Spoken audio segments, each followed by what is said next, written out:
there everyone, Deviant.fun here for a small short review on Something is Killing the Children.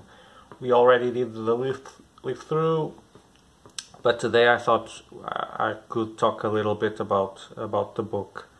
As always, I'm fully prepared for it. That means that I'm not.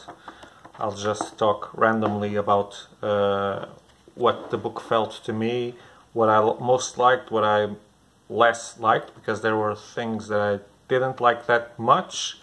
Though it's a very good book that I recommend. Okay, there you got it. If you want, you can jump out of the video now. You already know I like it and recommend it.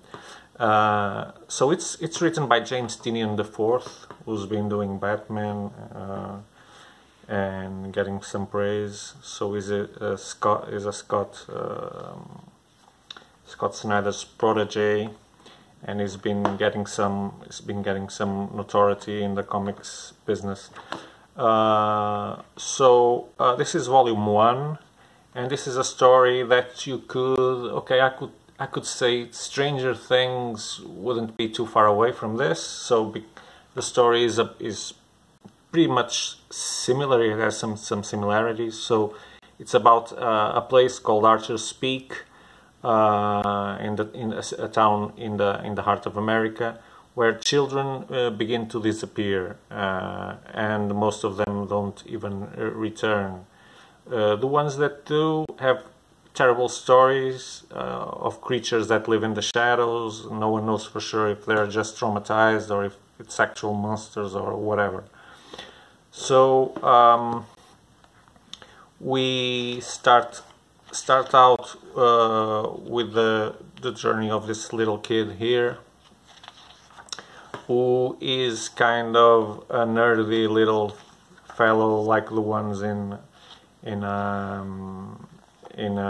Stranger Things, but this one tries to be brave. But whenever he tries to be braver, things get messy for him and for others.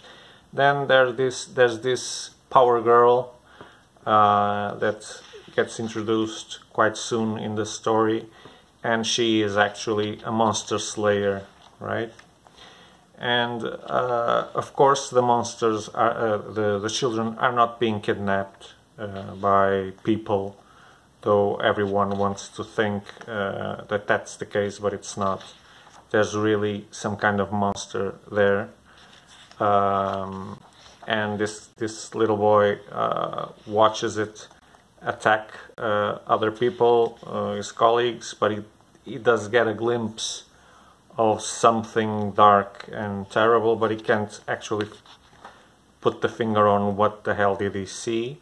And that's when he meets the monster hunter that seeks him out and seeks for his help.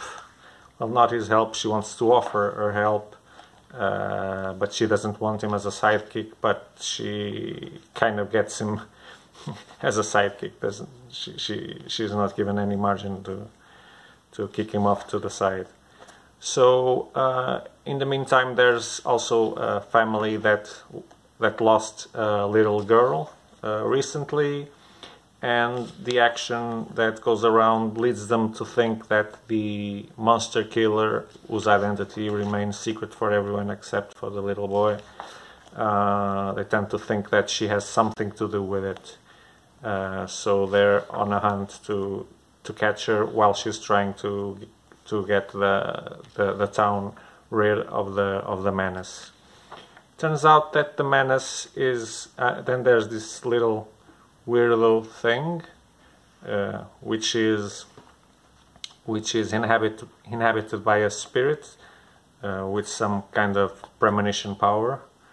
That is a real sidekick for our power girl.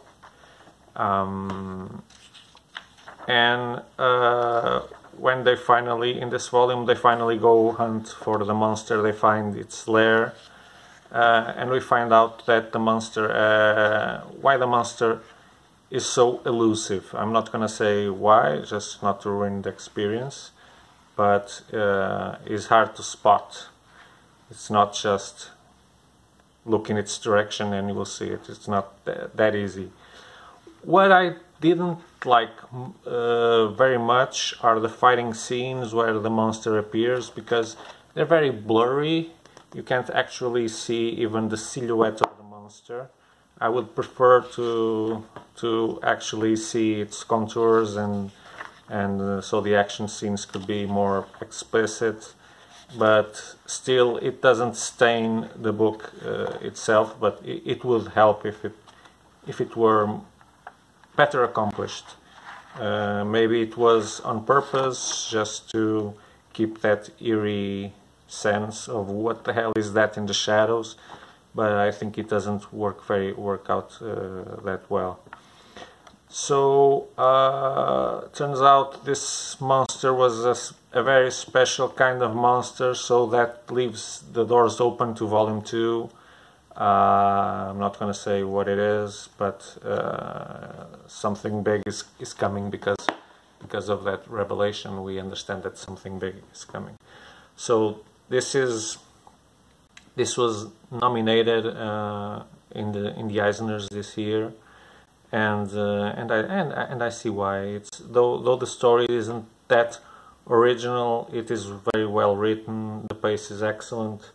The character until the end of this volume, this Power Girl, as I call it, can still get some more development. The kid is a mix of fragile versus night-spirited boy who gets to find courage whenever it's needed in the most troubling situations. But something happens to him also in the book, so eager to see what turns out to be.